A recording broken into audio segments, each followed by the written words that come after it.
মানুষ আপনাকে দুঃখ দেবে, আঘাত দিবে, ভেঙে দিবে, আপনাকে মানে বঞ্চিত করবে।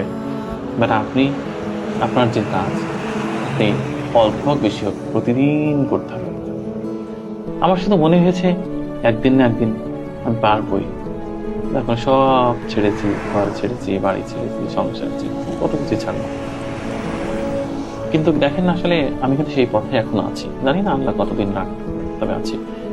এই বঞ্চিত হওয়াটা ডেফিনেটলি শক্ত করেছে, এবং যারা বঞ্চিত করেছে, যারা অপমানিত করেছে, যারা ঠকিয়েছে, যারা লাঞ্ছিত করেছে, তাদের প্রতি কৃতজ্ঞ যে তারা যদি এটা না করতো আমরা যুদ্ধে তাহলে হয়তোবা এভাবে ভাবতাম না, জীবনটা সহজ হয়ে যেত। তারা আমাকে এতটা বঞ্চিত করেছে, অপমানিত করেছে বলেই বারবার মনে হয়েছে যে না না না, আমি দেখাতে চাই, করতে চাই, এই চাওয়াটা তৈরি হয়েছে।